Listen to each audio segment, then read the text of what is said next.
Salut les amis, aujourd'hui quelques recommandations de tequila pour bien démarrer l'expérience, plutôt orienté dégustation parce que moi c'est ce que je préfère, mais évidemment à votre convenance vous pouvez les mixer, faire du cocktail avec. On commence par la tequila Ocho.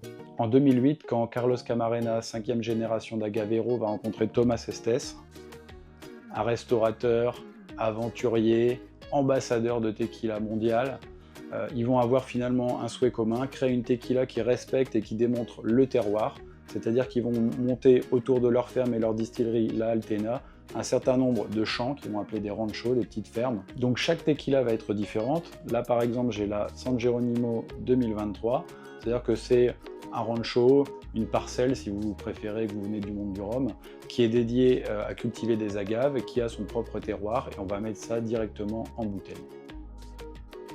Un produit super bien fait, de qualité, 100% d'agave, four en brique, cuve de fermentation en bois, distillation alambic 100% en cuivre. Donc vraiment là, on a un super produit, tequila single estate, pas trop cher. Et là, vous avez vraiment le goût du terroir, le goût de l'agave très prononcé, assez fin et équilibré généralement chez Ocho, mais tout de même, ça a principalement le goût d'agave. Si vous voulez vous lancer, savoir quel goût ça a, finalement, ce fameux agave dont je vous parle depuis plusieurs épisodes, bah vous l'avez là dans cette bouteille. Une autre bouteille, un de mes coups de cœur récents, c'est cette bouteille-là.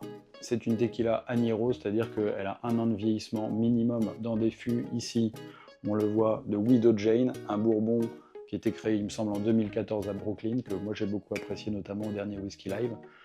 Voilà, c'est fin, c'est élégant, on retrouve évidemment un petit peu de vanille, des fruits secs, un côté vraiment bourbon, très léger, parce que vraiment chez Ocho, on respecte l'agave et on garde l'agave en goût et en pilier principal finalement de tous les arômes de toute leur tequila. Dans le même type de respect de process, même si c'est pas du single estate, on a Cascawin.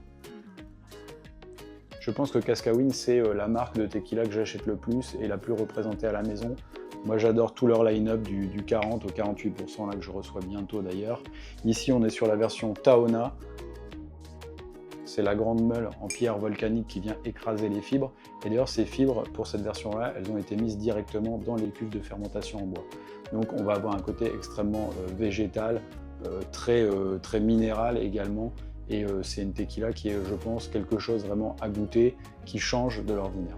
En troisième suggestion, je vais avoir Fortaleza. Fortaleza, c'est cette fameuse bouteille qui est magnifique. Verre, soufflé à la main, bouchon, pain à la main, tout est ultra authentique. Enfin, l'avoir en main, c'est déjà quelque chose en fait. Donc évidemment, on monte un petit peu dans les prix, mais ça vaut le coup.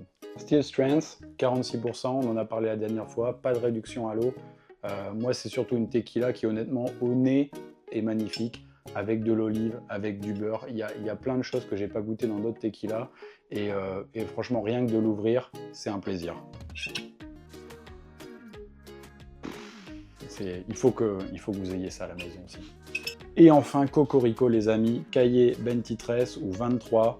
C'est une marque créée par Sophie de Cobec, une Française. Je vais essayer de vous mettre le lien en description. Il y a une super interview d'elle par la Maison de l'Agave Bleue à Paris. Voilà, une Française amoureuse du Mexique qui s'y installe, qui crée sa propre marque de tequila. Et en plus, elle est évidemment hautement disponible en France, donc c'est super. Procédé de fabrication un petit peu différent sur celle-ci, puisque sur celle-ci on va utiliser pour la cuisson un autoclave, c'est-à-dire un four un petit peu plus moderne à vapeur et non pas un four en brique traditionnel. Donc c'est une des différences majeures avec les 3 cuvées précédentes, et je pense que Sophie, je l'ai lu ou je l'ai entendu, a utilisé vraiment cette technique parce qu'elle trouvait que ça modifiait moins les arômes de l'agave que le four traditionnel en brique. Donc c'est un vrai choix personnel de respect du produit et de l'agave aussi.